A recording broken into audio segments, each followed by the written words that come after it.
Bismillahirrahmanirrahim. Alhamdulillahirabbil alamin. Salatu wassalamu alal mab'uts rahmatan lil alamin. Nabiyina Muhammad wa ala alihi wa sahbihi wa man tabi'ahum bi ihsanin ila yaumiddin. Amma ba'd. Ini majelis yang ke-20 dari pembahasan kita mengkaji kitab Umdatul Fiqh karya Al-Imam Ibnu Qudamah Al-Maqdisi rahimahullahu ta'ala.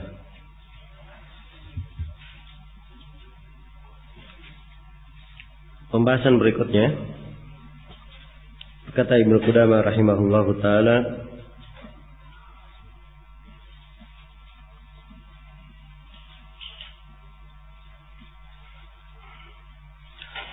babu dukhuli Makkah.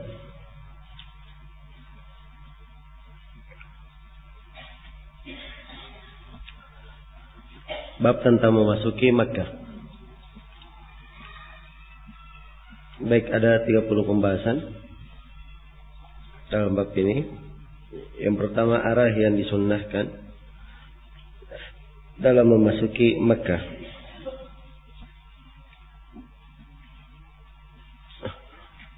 Kata beliau rahimahullah, yustahabbu ayyudkhala Makkah atau ayyadkhula Makkah min a'laha. Disunnahkan seorang yang muhrim masuk Makkah dari atasnya. Iya. Baik. Sini Ibnu Qudamah mulai menjelaskan tentang dari mana seorang itu masuk ke Makkah. Itu masuk dari arah atasnya.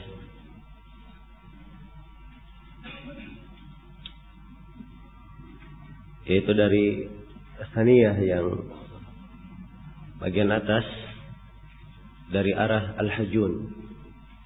Hingga hari ini masih disebut dengan nama Al-Hajun.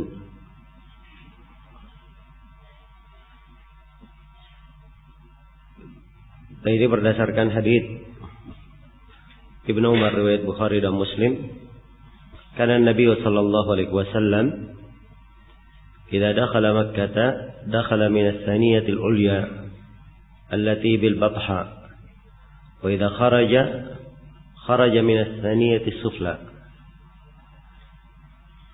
Adalah Nabi sallallahu alaihi wasallam kalau beliau masuk Makkah, beliau masuk dari saniyah yang atas, yaitu di batha. Apabila beliau keluar dari saniyah yang di bagian bawah. Iya. Ini pendapat ya dari Ibnu Qudamah rahimahullahu ta'ala dari arah masuknya. Demikian pula di pembahasan yang kedua, ini juga salah satu pendapat tentang pintu mana, dari pintu mana seorang itu masuk. Kata Ibnu Qudamah, wa yadkhulul al-masjid min bab Bani Syaibah ibtidaan bi Rasulillah sallallahu alaihi wasallam. Dan dia masuki Masjid Al-Haram dari pintu Bani Syaibah sebagai bentuk iktida, mencontoh Rasulullah sallallahu alaihi wasallam. Karena dimaklumi bahwa Nabi sallallahu alaihi wasallam ketika masuk ke masjid, beliau masuk dari masjid atau masuk dari pintu Bani Syaibah. Dan pintu Bani Syaibah sekarang sudah tidak ada ya. Bersama dengan perluasan Masjidil Haram sudah hilang pintu ini. Nah, yang terdekatnya dia pintu yang terdekat dari pintu Bani Syaibah sekarang itu disebut dengan nama Babus Salam. Jadi ini dua hal tentang arah masuknya dari kota Mekah serta pintu yang dimasuki dari masjidnya. Dan memang dari hadits itu dilewati oleh Nabi sallallahu alaihi wasallam. Hanya saja para ulama berbeda pendapat apakah Nabi melewatinya karena memang itu sunnah atau karena beliau lewat dari arah ini karena itu adalah arah yang paling mudahnya, adalah tempat yang paling mudahnya. Nah, dan yang benarnya bahwa itu adalah arah yang paling mudahnya. Karena itu boleh dari mana saja, yang benarnya boleh dari arah mana saja seorang masuk, arah yang dimudahkan baginya dan yang paling memudahkannya. Ya, dan tentunya kalau misalnya dia datang dari arah Madinah, mungkin dia masuk dari arah Al-Hajjun, itu lebih dimudahkan. Sebab memang itu adalah jalurnya, itu adalah jalannya. Tapi kalau misalnya dia datang dari Alhamdulillah. Misalnya dia datang dari tempat-tempat lain, anggaplah dia datang dari selatan, ya dari arah Qamita atau yang semisal dengan itu, mungkin kalau dia masuk dari arah Ajiyat atau masuk dari arah Aziziyah, kalau misalnya dia datang dari Najd, dari Taif, itu akan lebih mudah baginya. Maka arah-arah tentunya berbeda-beda. Ya. Dan seorang memasuki masjid sesuai dengan apa yang dimudahkan.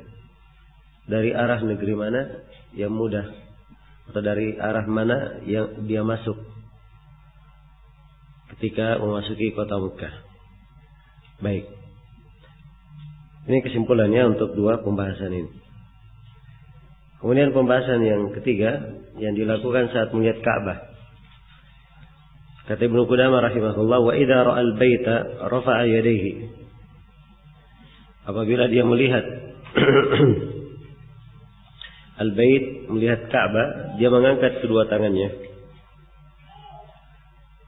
Wa kabbara Allah wa hamidahu wa da'ah.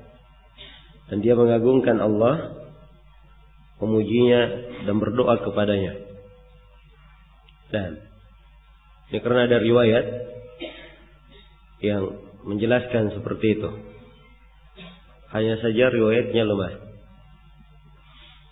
Karena itu yang benarnya bahwa perkara-perkara ini tidak disunnahkan. Ya, karena hadits yang menjelaskannya adalah hadits yang lemah. Hadits yang menjelaskannya adalah hadits yang lemah.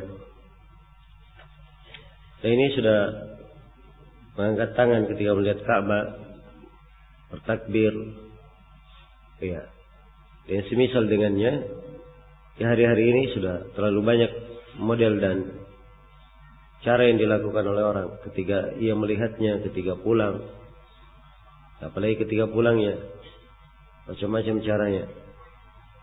Ada yang setelah tawaf wada, dia hendak membelakangi Ka'bah tapi jalan mundur, jalan mundur dari keluar dari masjid, dan semisal dengan itu. Ini semuanya adalah hal yang tidak disyariatkan. Baik. Berikutnya tentang memulai tawaf bagi jemaah umrah. Iya. Karena memang tawaf itu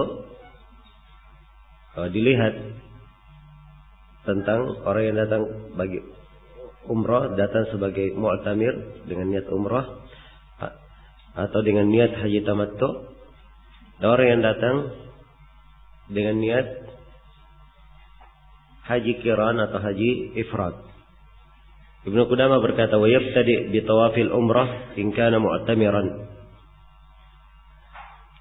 Dan dia memulai dengan tawaf umrah apabila dia mu'tamir. Ya, sebagai orang yang umrah. Ini tawaf umrah namanya, ya. Dan itu pula yang dilakukan oleh orang yang haji mutamatti', haji tamattu. Karena orang yang tamattu, haji tamattu, pertama kali yang dilakukan umrah, kemudian tahallul, baru setelah itu haji. Jadi dia mulai dengan tawaf dulu, karena itu yang dilakukan oleh Nabi sallallahu alaihi wasallam dan dilakukan oleh para sahabat yang melakukan tamattu di Hajjatul Wada. Ya. Kata beliau, wa bi tawafil qudum in kana mufradan aw qarinan. Ya, ini tentang tawaf qudum bagi haji ifrad dan haji qiran. Jadi disebut dengan nama tawaf qudum. Iya. Dan tawaf qudum ini apabila dia di haji ifrad dan haji qarin, hukumnya sunnah. Kalau dia lakukan di situ, maka ini adalah hal yang disunnahkan. Nah, kalau dia sa'i bersamanya, maka nanti di pelaksanaan hajinya dia cukup tawaf wada, cukup tawaf ifadah saja. Tidak perlu melakukan sa'i lagi yang kedua. Berbeda dengan haji tamattu. Ya, karena dia sama dengan orang yang umrah. Orang yang umrah dia lengkapi 4 hal. Awal kali dia tiba di Mekah, pertama dia tawaf. Setelah tawaf sa'i, setelah sa'i dia cukur kepalanya, dia cukur rambutnya. Dengan itu dia halal. Adapun orang yang ifrad dan qarin, qiran, setelah pelaksanaan tawaf qudum, dia tetap di posisi ihramnya, memakai kain ihram. Kemudian Ibnu Qudamah jelaskan tentang ittiba. Ittiba adalah diterangkan di sini oleh Ibnu Qudamah ya, bagaimana kaifiatnya. Kata beliau, fayattabi'u biridaihi. Ya. Fayattabi'u biridaihi fayaj'alu wasatahu tahta atiqihi al-ayman wa tarafaihi ala atiqihi al-aysar. Dia berittiba dengan menggunakan ridanya. Dan ini disunnahkan pada orang yang umrah. Orang yang melakukan tawaf qudum disunnahkan, yaitu dia jadikan pertengahan dari ridanya di bawah bahu kanannya, maksudnya dia dari bawah ketiaknya dia masukkan, kemudian ujungnya diletakkan di atas bahu kirinya. Ya.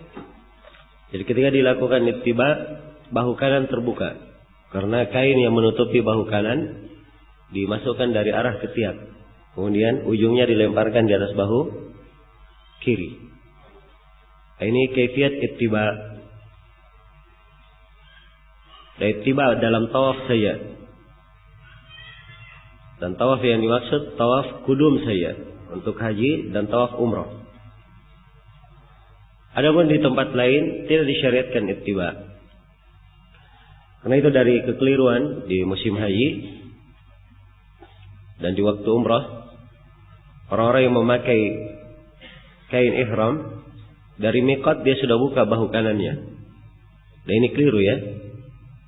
Karena membuka bahu kanan nanti kalau mau tawaf.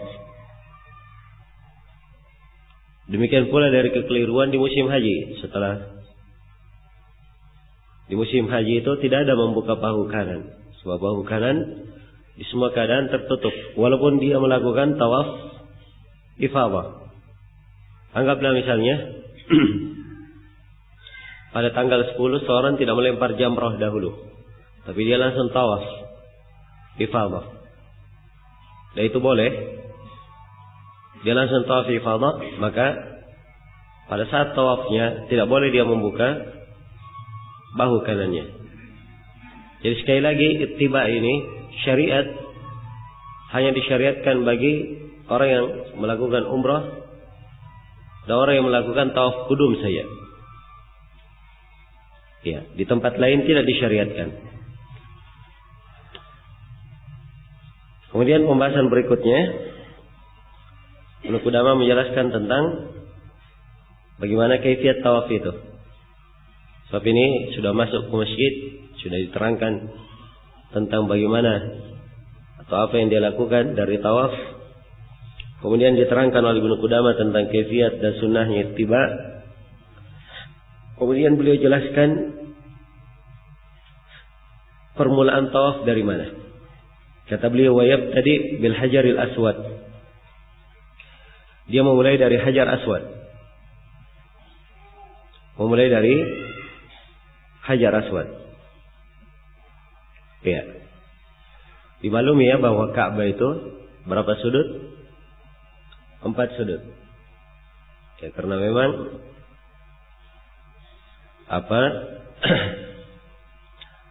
ada 4 rukun pada 4 sudutnya ini disebut sebagai 4 rukun.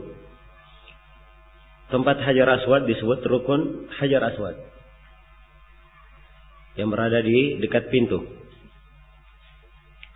Di mana dari hajar aswad itu ke pintu itu disebut sebagai multazam.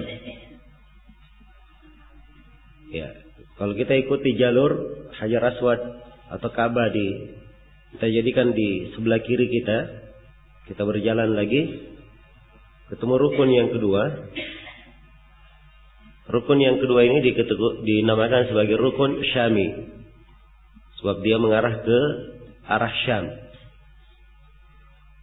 Kalau kita berjalan lagi, ketemu rukun yang ketiga, itu juga dinamakan sebagai rukun Syam, sebab dua rukun Syamnya. Kalau kita berjalan lagi, ketemu rukun yang keempat, itu yang disebut dengan nama rukun Yamani, sebab dia mengarah ke Yaman. Dan dari rukun Yamani pasti akan berjalan kemana? Ke Hajar Aswad. Baik, jadi itu 4 rukun. Jelas ya? Lingkaran yang berada di dekat Ka'bah itu disebut oleh orang-orang sekarang ini dengan nama Hijr Ismail. Dan itu berada antara 2 rukun Syami. Ada 2 rukun Syam. Iya. Jadi dimulai dari Hajar Aswad. Dimulainya dari Hajar Aswad, kata Ibnu Qudamah, fayastalimuhu. Lalu dia istilam Hajar Aswad itu, dia pegang. Ya, urutan sebelumnya, sebelum dia pegang, dia cium kalau dia bisa cium. Kalau dia tidak bisa menciumnya, dia pegang dengan tangan kanannya. Kalau tidak bisa dia pegang dengan tangan kanannya, dengan tangan kiri yang tidak apa-apa. Dan tangan yang dia pakai memegangnya, dia cium tangan itu. Kalau ternyata dia tidak bisa memegang atau mencium dengan tangan, dan dia bawa tongkat, dan tongkatnya menyentuh batu, maka dia cium ujung tongkat yang menyentuh batu tersebut. Iya. Dan apabila dia tidak mampu menciumnya, maka yang disyariatkan adalah dia berisyarat dengan tangannya ke Hajar Aswad. Jadi ini urutan-urutannya. Iya. Baik. Nah, ini berdasarkan hadis Ibnu Umar riwayat Al-Bukhari. Ra'aitu Rasulullah sallallahu alaihi wasallam yastalimuhu wa yuqabbiluhu. Saya melihat Nabi sallallahu alaihi wasallam memegang Hajar Aswad dan menciumnya.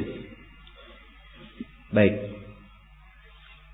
Mencium Hajar Aswad itu sunnah menurut kesepakatan para ulama. Andai kata seorang tidak mampu memegangnya, tidak apa-apa. Iya.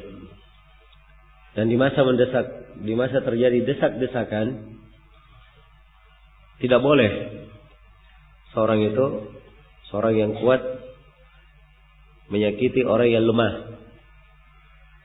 Ya. Tapi dia berjalan biasa saja. Kalau Allah mudahkan baginya tanpa kesulitan dia mencium, ya alhamdulillah. Kalau dia mencium dengan cara menyakiti orang lain, maka ini adalah hal yang tidak diperbolehkan. Sebab perkara yang sunnah tidak boleh didapatkan dengan cara melakukan hal yang diharamkan, dengan menyakiti orang lain. Baik.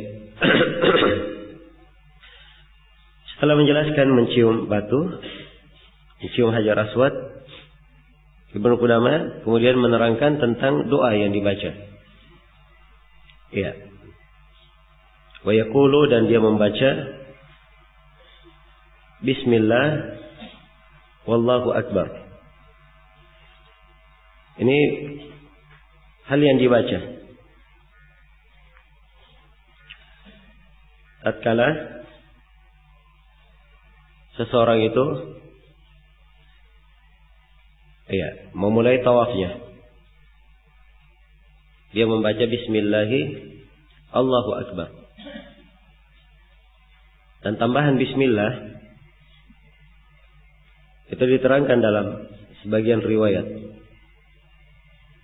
Diterangkan dalam sebagian riwayat bahwasanya Nabi sallallahu alaihi wasallam ketika beliau sudah mendekati rukun Hajar Aswad, beliau membaca Bismillahi Allahu Akbar. Ya, dan ini riwayat Bismillah disahihkan oleh sejumlah ulama. Jadi membaca Bismillah wallahu Akbar. Kalau dia cukup membaca Allahu Akbar saja juga tidak apa-apa. Sebab dalam hadits Ibnu Abbas riwayat Al-Bukhari hanya dikatakan tawafan Nabiyyu bil baiti alal ba'ir. Nabi sallallahu alaihi wasallam tawaf di Ka'bah dengan berkendaraan unta. Kullama ata ar-rukna asyara ilaihi bi syai'in kana indahu wa kabbar. Setiap kali beliau melewati rukun yang ada Hajar Aswad di situ, maka beliau pun berisyarat dengan sesuatu di sisinya dan bertakbir. Hanya disebut takbir, tidak disebut apa? Bismillah. Ya, jadi kalau dia lewat hanya membaca Allahu Akbar saja tidak apa-apa. Kalau dia membaca Bismillah wallahu Akbar juga tidak apa-apa.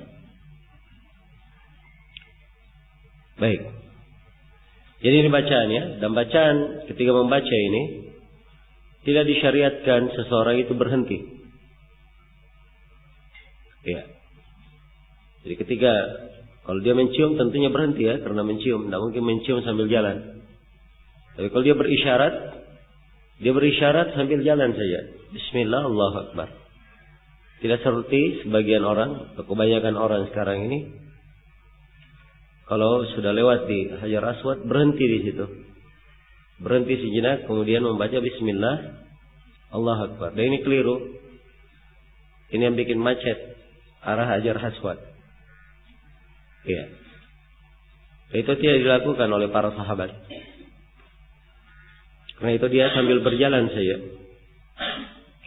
Kemudian disebutkan tambahan doa oleh Ibnu Qudamah telah membaca tasmiyah dan takbir. Ada tambahan doanya. Allahumma imanan bika wa tasdiqan bi kitabika wa wafa'an bi ahdika wa ittiba'an bi sunnati nabiyyika sallallahu alaihi wasallam. Ya, ini disebut oleh sebagian ulama karena ada hadits diriwayatkan oleh Imam Syafi'i dan selainnya. Hanya saja haditsnya ada kelemahan dalam sanadnya. Ya, karena itu yang benarnya bahwa ini doa ya tidak disyariatkan untuk dibaca. Kalaupun dia ingin membacanya, kadang-kadang saja ya berdasarkan dalil-dalil umum tentang kebolehan berdoa ketika tawaf. Hanya kalau dia jadikan sebagai zikir khusus di tempat ini tidak syah dari Nabi dan juga tidak pernah dinukil dari sahabat Nabi sallallahu alaihi wasallam. Baik. Kemudian setelah penyebutan membaca bismillah dan takbir, kemudian doa, Ibnu Qudamah menjelaskan tentang posisi badan saat bertawaf. Ini penting untuk dijaga. Ya, karena ini konsekuensi dari tawaf itu. Kata beliau, "Tsumma ya'khudhu an yaminihi wa yaj'alul bait an yasarihi." Kemudian dia ambil ke sebelah kanannya. Jadi kalau sudah dia cium, sudah dia baca bismillah Allahu akbar, langsung dia ambil ke arah kanan. Dan jadikan Ka'bah di sebelah kirinya. Jadi Ka'bah akan menjadi di mana? Di sebelah kiri. Dan ini di posisi tawaf pasti Ka'bah di sebelah kiri. Iya. Jelas ya? Karena itu hendaknya hati-hati orang yang melakukan tawaf. Jangan sampai Ka'bah dia belakangi atau dia jadikan di sebelah kanannya. Ya. Seperti keadaan sebagian orang yang membimbing. Ya. Dia bukannya menjadikan Ka'bah di sebelah kirinya, tapi dia balik ke belakang menghadap ke jemaahnya, ya, sambil membaca doa-doa bersama. Ini batal tawafnya ya orang yang seperti ini. Ya, sudah pembimbing, tidak tahu pula cara tawaf yang benar. Ya. Karena dia menjadikan Ka'bah di mana? Di sebelah kanannya. Dan ini dia tawaf tidak seperti yang diperintah. Jadi harus dia jaga Ka'bah di mana? Di sebelah kirinya. Dan di saat berdesak-desakan, misalnya dia karena berdesakan dia ingin menghindar agak keluar atau mendekati Ka'bah. Ya. Di saat terjadi perpindahan ini, dia harus selalu menjaga kondisi Ka'bah di sebelah apa? Di sebelah kirinya. Harus selalu dia jaga. Baik. Kemudian kata Ibnu Qudamah, fayatufu sab'an, lalu dia tawaf 7 kali putaran. Dari Hajar Aswad ke Hajar Aswad lagi dihitung 1 putaran. Iya. Jadi nanti karena dia memulai dari Hajar Aswad, kemudian tiba di Hajar Aswad lagi, berarti 7 putaran itu dengan 8 kali berada di Hajar Aswad. Jelas ya? Jadi Hajar Aswad pertama kan mulai ke Hajar Aswad berikutnya, berputar ke Hajar Aswad sudah dihitung 1. Dan ini yang kedua kalinya dia di Hajar Aswad. Kemudian dia balik lagi, putar lagi 2. Ini yang ketiga kalinya dia di Hajar Aswad. Sampai 7 kali putaran. Dan dia pasti akhirnya 8 kali berada di Hajar Aswad. Jadi putaran tawaf itu 7 kali. Dan 7 kali kata beliau, ya, yarmulu fi thalathatil awal min al-hajar ila al-hajar wa yamshi fil arba'atil ukhra. Ya. Kata beliau dia melakukan ramal pada 3 putaran pertama. Ya. Dia melakukan ramal pada 3 putaran pertama. Dari Hajar Aswad ke Hajar Aswad. Dan ini ramal syariat di dalam tawaf sama dengan ittiba. Hanya berlaku di tawaf apa? Tawaf umrah dan tawaf kudum kalau di musim haji. Ya. Dan ramal itu caranya adalah mempercepat langkah. Mempercepat langkah dengan memendekkan langkah itu. Jadi disebut ramal. Baik. Jadi dia ukuran antara berjalan dan berlari. Memang sebagiannya membahasakan berlari kecil. Tapi dia bentuknya berjalan cepat dan langkah dipendekkan. Alhamdulillah.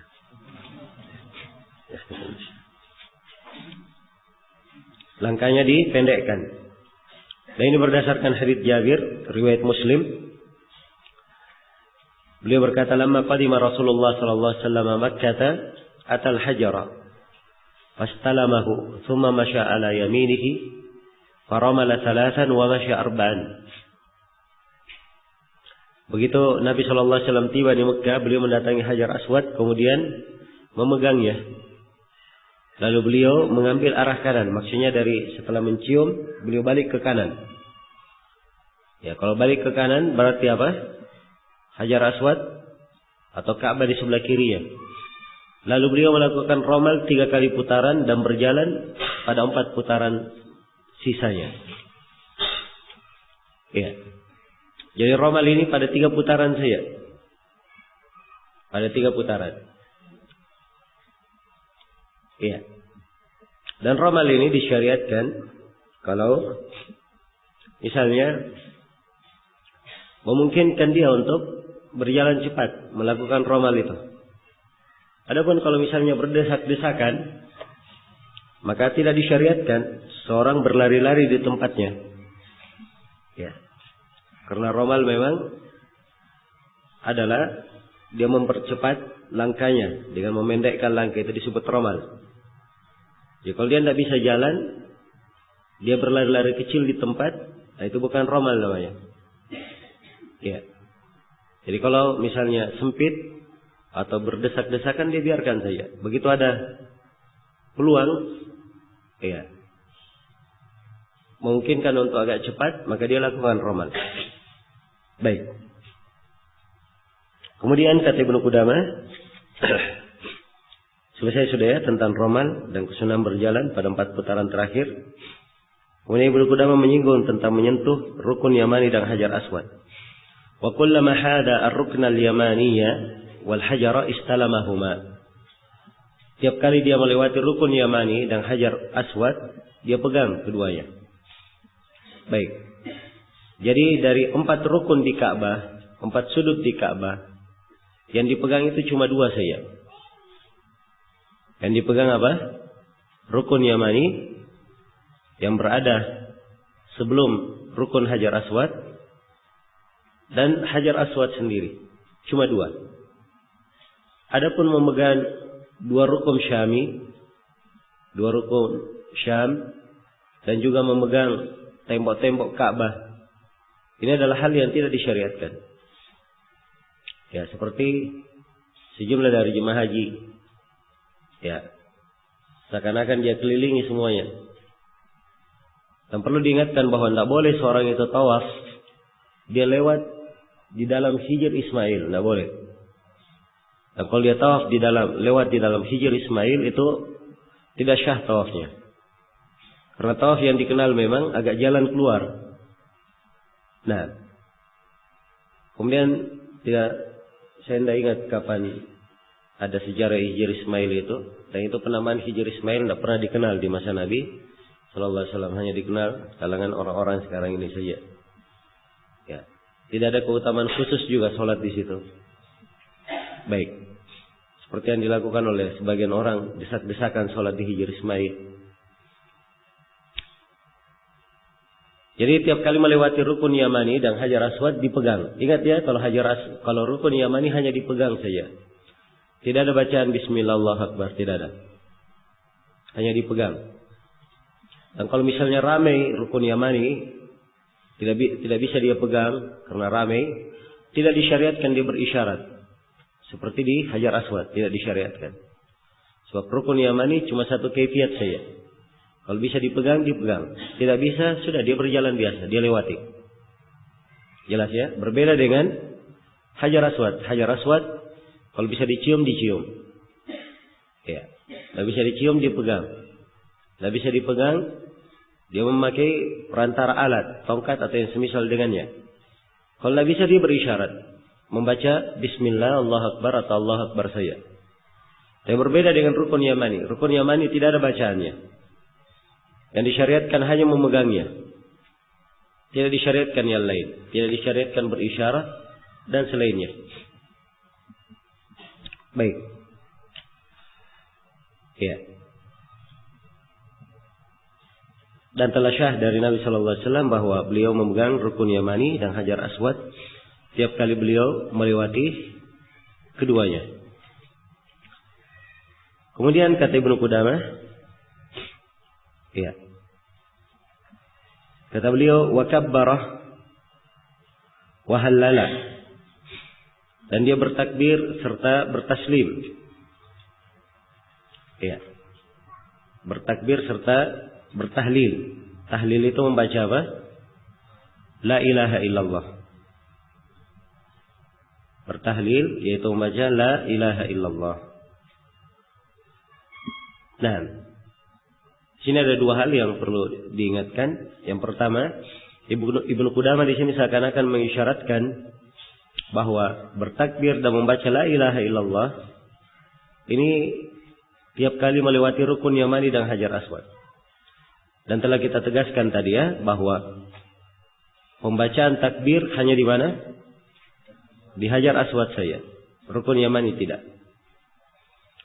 Kemudian berkaitan dengan tahlil, membaca la ilaha illallah, ini memang disebutkan oleh sebagian ulama, dan mereka menyebutkan hadits di tempat ini, hanya saja haditsnya ada kelemahan. Ya, haditsnya ada kelemahan. Karena itu yang benarnya bahwa tidak disyariatkan untuk terus-menerus mengucapkan la ilaha illallah. Kalau ada yang bertanya apakah boleh, jawabannya memang di tawaf disyariatkan seorang membaca zikir, boleh dia membaca Al-Quran dan melakukan ketaatan-ketaatan yang bisa dia lakukan sementara tawaf. Iya. Baik. Hanya saja tidak boleh dia membaca terus-menerus, setiap kali lewat dia baca la ilaha illallah. Jadi saya simpulkan di sini bahwa melewati hajar aswad itu hanya membaca takbir, atau kalau ingin dia tambah bismillah di depannya, tasmiyah, tidak apa-apa. Adapun di rukun yamani tidak ada bacaan sama sekali. Kemudian kata beliau, ya,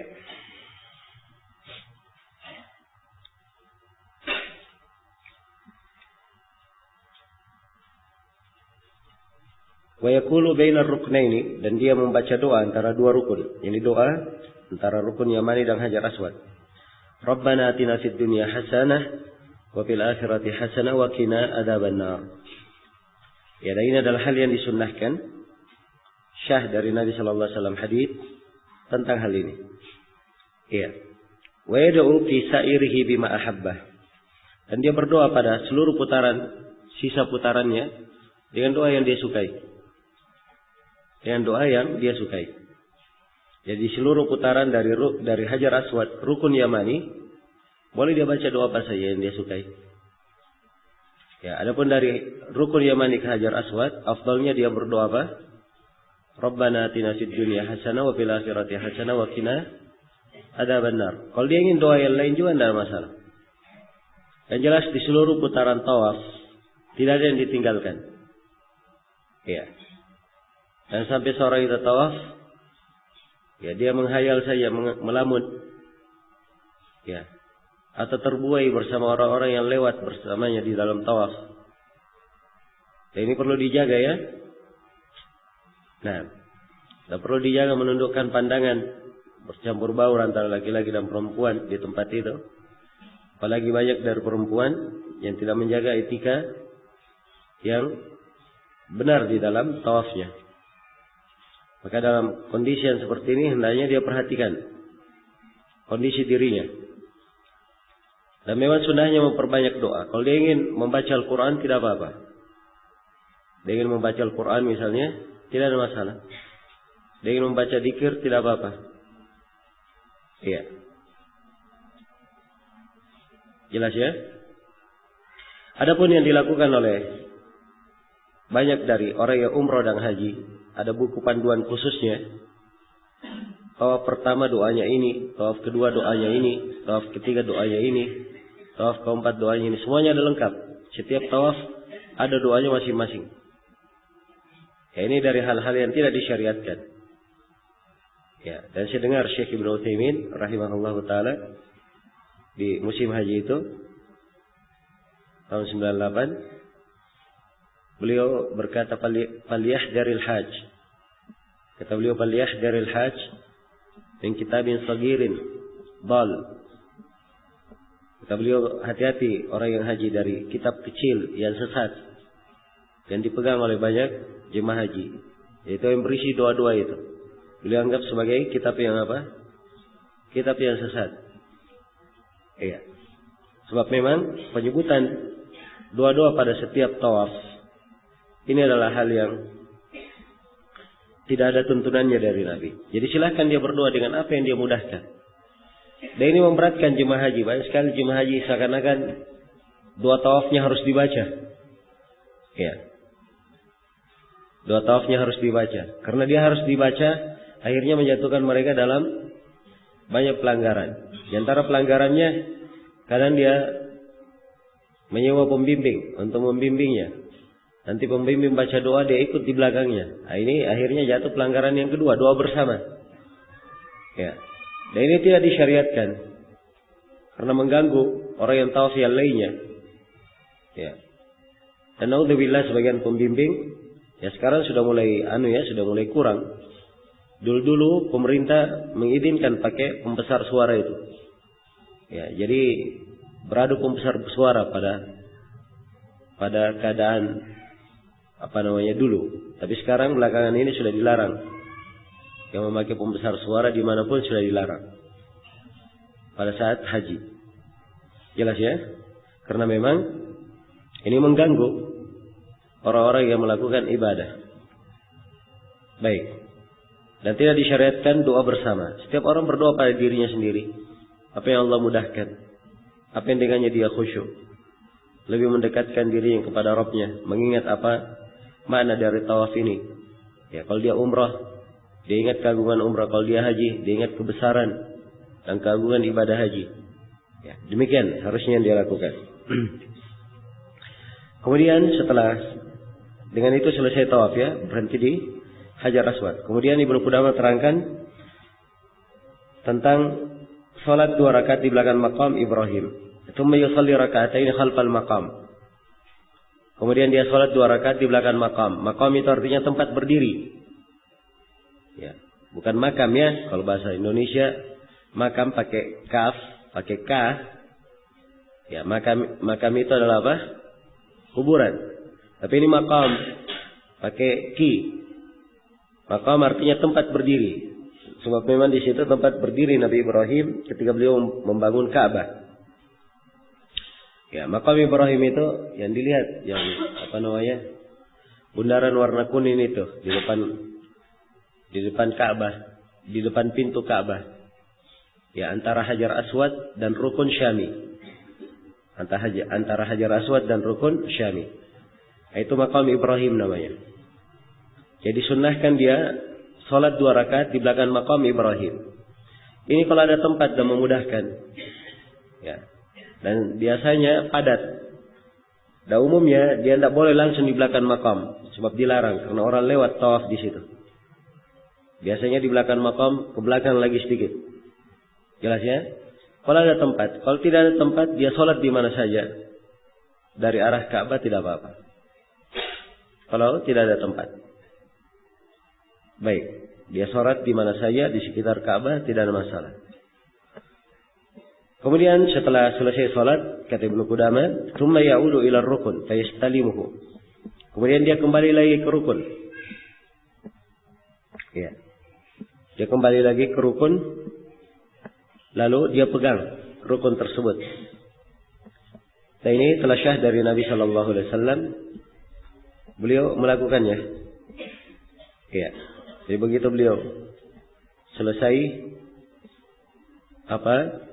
tawaf atau selesai sholat 2 rakaat, beliau kembali ke rukun, kemudian memegang rukun itu. Nah, memegang rukun tersebut sebagaimana dalam hadits Jabir riwayat Muslim. Hanya saja kalau dia sudah sampai ke rukun, dia tidak bisa memegangnya, dia lewat saja. Tidak ada syariat lagi isyarat Allahu Akbar, Bismillah Allahu Akbar, tidak ada syariat lagi. Kenapa? Sebab memang Nabi disebut dalam hadits Jabir hanya memegang. Ya, tidak disebutkan kalau tidak mampu dipegang dia apa? Isyarat ke situ atau bertakbir, tidak disebut. Jelas ya? Baik, jadi sini saya tegaskan lagi bahwa urutan menyentuh Hajar Aswad, mencium, memegang, berisyarat dengan membaca Bismillah Allahu Akbar, ini bacaan ketiga tawaf saja. Adapun ketika kembali dia ke rukun lagi, ke Hajar Aswad setelah sholat 2 rakaat di Maqam Ibrahim, kemudian dia balik lagi, syariatnya hanya memegang saja.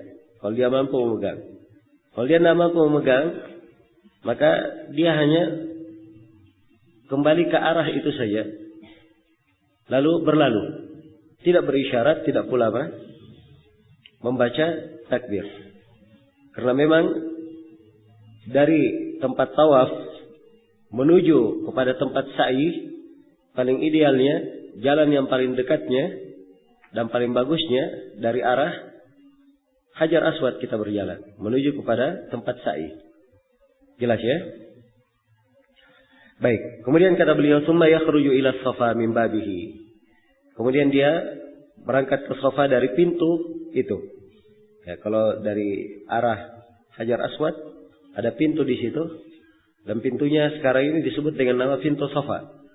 Naik saja ke atas pintu terus, jalan terus, pasti akan dapat Bukit Safa. Jelas ya? Akan mendapatkan Bukit Safa. Nah, dan ini perjalanan ke Safa namanya. Begitu sampai ke Safa, atau begitu sudah melihat Safa, disyariatkan untuk membaca Inna Safa wal Marwata min sya'airillah. Kalau dia lanjutkan ayatnya lengkap, tidak ada masalah. Wa man hajjal baita wa i'tamara fala junaka alaihi ay yatawafa bihima wa man tatawwa khairan fa innallaha syakirun alim. Kemudian dia berkata, "Abda'u bima bada Allahu bih." Saya memulai dengan apa yang Allah memulai dengannya. Karena Nabi SAW melakukan hal tersebut sebagaimana dalam hadits Jabir riwayat Muslim. Iya. Baik. Terus dia setelah membaca itu, ketika melihat Safa, dia naik ke Bukit Safa. Naik ke Bukit Safa. Dan Safa itu dulu bukit ya, sekarang tidak bukit lagi. Hanya saja dataran tinggi, agak tinggi sekarang ini. Ya, oleh pemerintah di model mirip bukit. Ya. Mirip bukit. Baik. Itu yang disebut Safa. Jadi dia naik ke Safa, fayatihi, lalu mendatanginya, fayarqa alaihi, lalu menaikinya.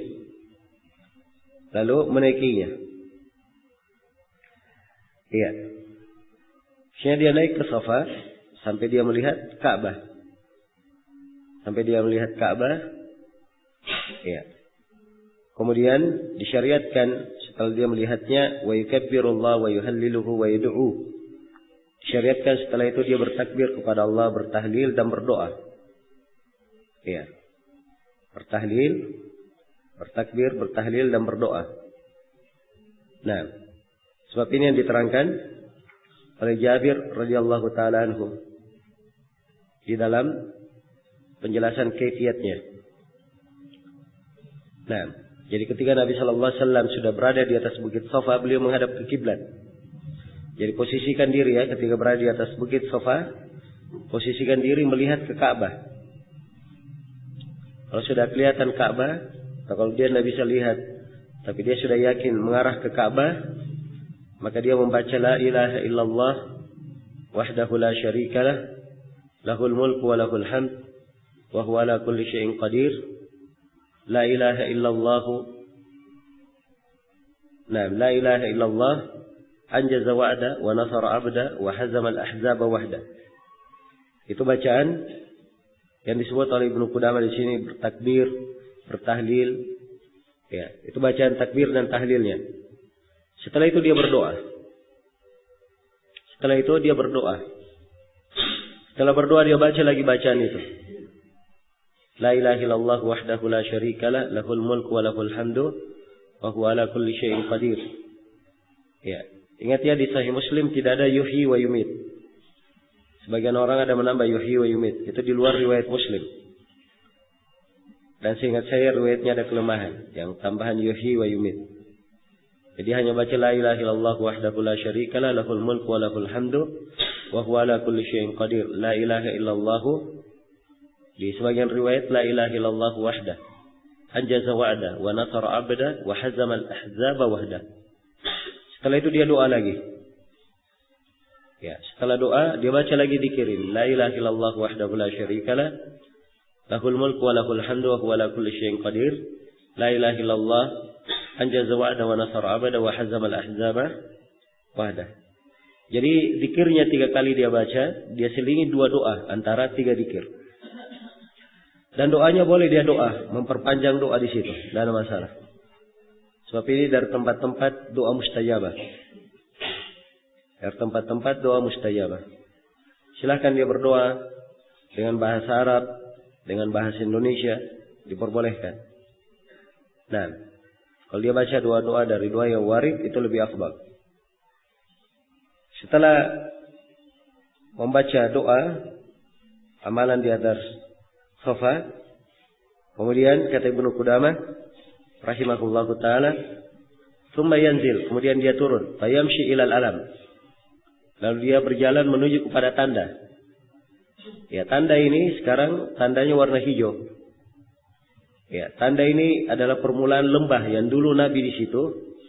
Kalau sudah sampai ke lembah tersebut, ya, dan lembahnya disebut dengan nama Batha dulunya. Begitu sudah sampai ke lembah itu, lembah antara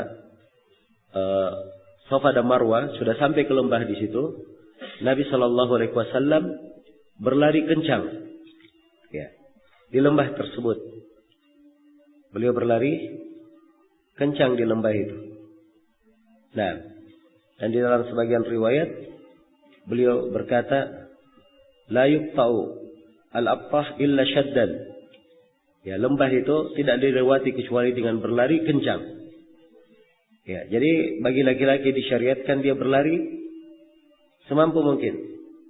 Ya, saya katakan bagi laki-laki ya, sebab berlari di sa'i dan berjalan cepat ketika ramal ketika tawaf, ya, itu semuanya syariat untuk laki-laki. Adapun perempuan, ya, dia tidak diperintah untuk berlari atau berjalan cepat, sebab dikhawatirkan ada hal yang tersingkat berkaitan dengan auratnya. Baik.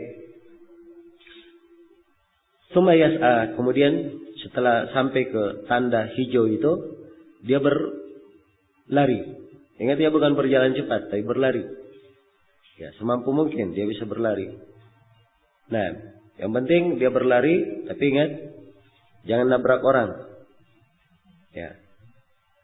Diperhatikan jangan sampai dia tabrak orang. Kalau dia padat, ya tidak bisa berlari, tidak disyariatkan dia berlari di tempat. Tidak disyariatkan. Sebab berlari kalau ada kesempatan. Ya, dan dimaklumi ya di musim-musim haji itu, musim-musim padat, ya, orang yang lewat di situ biasanya tidak jalannya pendek sekali. Ya, kayak orang terbawa arus air saja. Baik. Dia berlari sampai tanda hijau berikutnya. Karena itu 2 tanda ya. Tanda hijau pertama awalnya, tanda hijau berikutnya akhirnya. Dan sampai sekarang ya, tanda hijaunya masih lengkap. Ya, dimudahkan seorang melihatnya. Kemudian kata beliau, "Tsumma yamshi ilal Marwah." Selebihnya dia berjalan ke Marwah, berjalan. Fa yaf'alu 'alal Marwah ka fi'lihi 'ala Safa. Lalu dia kerjakan di atas Marwah seperti di Safa. Dia menghadap ke arah kiblat. Dan sekarang ini tidak bisa melihat Ka'bah dari Marwah, tidak bisa, karena sudah tertutup semuanya. Dari Marwah tidak bisa melihat Ka'bah. Kita hanya mengira-ngira Ka'bah di sebelah mana. Ya, cara mengira-ngiranya ada garis di situ ya, garis shaf ketika sholat. Nah, kita melihat ke garis shaf itu. Seakan-akan kita dudukkan posisi kita ingin sholat. Kalau kita sudah posisikan sesuai dengan garis shaf itu, pasti sudah mengarah ke mana? Ke Ka'bah. Baik. Maka dia berada di sofa setelah menghadap kiblat, dia membaca La ilaha illallah wahdahu la syarika lahul mulku wa lahul hamdu, seterusnya bacaan zikir, lalu berdoa, baca zikirnya lagi, berdoa dan baca zikir. Setelah itu dia berjalan. Dan kalau dia sulit berhenti karena padat, ya, dan sekarang sering padat ya, dan kalau sudah padat begitu biasanya oleh pihak keamanan dilarang berhenti. Dilarang berhenti, disuruh langsung jalan. Maka kalau dia padat begitu, ya, dia boleh membaca zikirnya 3 kali cepat saja sambil lewat.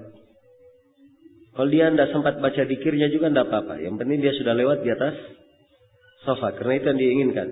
Dia melewati Safa dan Marwah. Tsumma yanzil, kemudian dia turun lagi. Fayamshi fi mawdi'i masyhihi, lalu dia berjalan biasa. Wa yas'a fi mawdi'i sa'yihi, dan berlari di tempat berlarinya.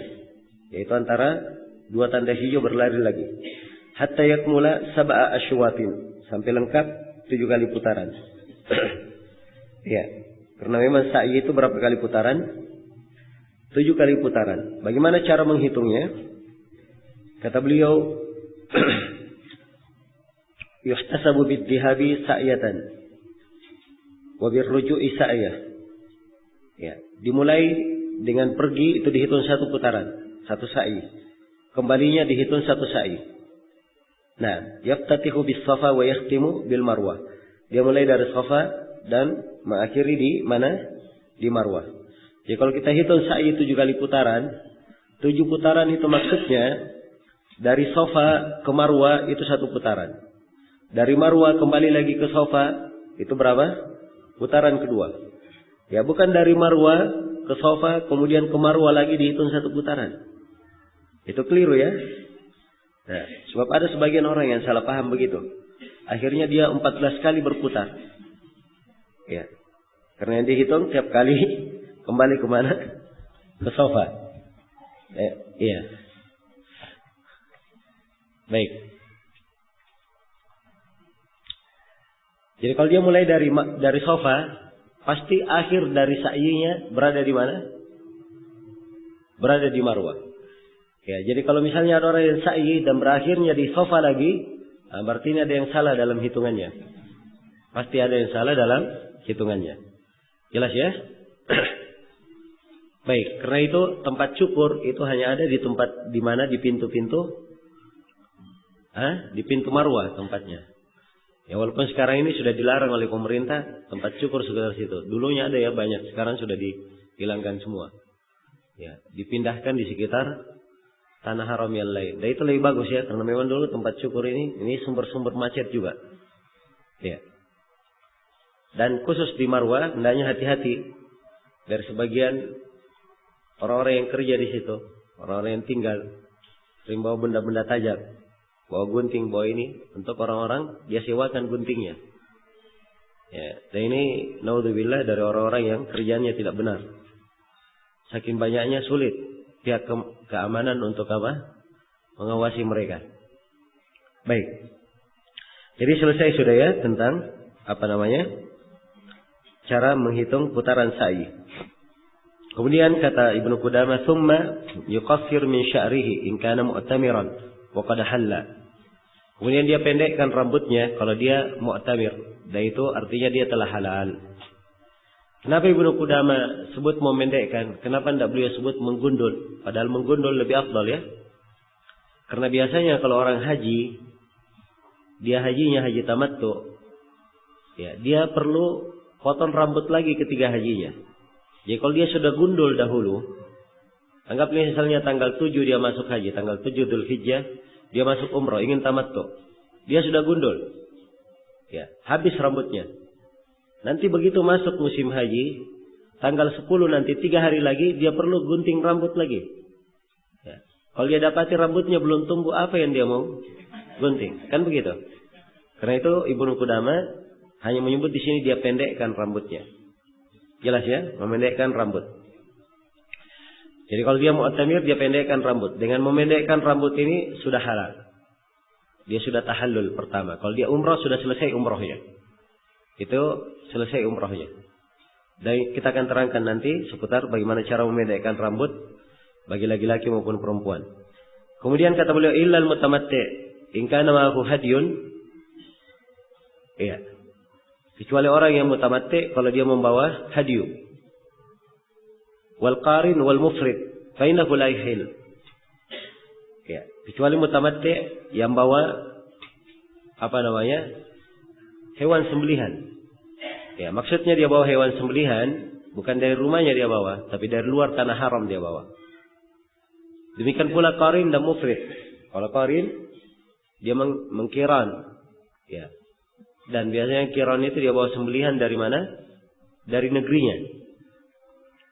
Mufrid, orang yang bersendirian, kalau sudah selesai di sa'i ini, ya tidak memotong rambut, sebab mereka masih di posisi apa? Masih di posisi ihramnya. Iya, masih di posisi ihramnya. Baik. Dan ini semuanya berdasarkan hadits Ibnu Umar riwayat Bukhari dan Muslim. Itu yang dilakukan oleh Nabi sallallahu alaihi wasallam. Iya. Jadi begitu selesai sa'i, Nabi sallallahu alaihi wasallam berkata, "Faman kana minkum ahda fa innahu la yahillu min syai'in haruma minhu hatta yaqdiya hajjahu." Siapa di antara kalian yang membawa hadiyu sembelihan, maka tidak halal. Dia belum boleh tahallul sampai dia tunaikan hajinya. Tapi siapa yang tidak membawa hadi, maka cukup dia tawaf di sofa di Ka'bah, kemudian dia ke Safa dan Marwah, wal yuqassir, dan hendaknya dia pendekkan rambutnya, wal yuhallil, hendaknya dia tahallul. Nah, setelah tahallul, tsumma yuhilla bil hajj, kemudian dia ihlal dengan haji. Kemudian kata Ibnu Qudamah rahimahullah, iya, wal mar'atu karrajuli, perempuan itu sama seperti laki-laki pada semua kaifiatnya, ya, sama. Illa, kecuali annaha la tarmal fi tawaf, hanya saja perempuan tidak boleh melakukan ramal, wala sa'yun, dan juga tidak boleh perempuan itu berlari di sa'inya. Jadi ada dua tempat, ya, ramal di tawaf, berjalan cepat, ya, dengan memendekkan langkah, dan berlari di tempat sa'i. Ini tidak disyariatkan bagi perempuan. Adapun yang lainnya sama antara laki-laki dan perempuan. Baik, selesai sudah bab masuk Mekah. Insyaallah taala kita lanjutkan bab berikutnya pada sesi yang akan datang. Subhanakallahumma wa bihamdik, asyhadu an la ilaha illa anta, astaghfiruka wa atubu ilaik. Walhamdulillahirabbil alamin.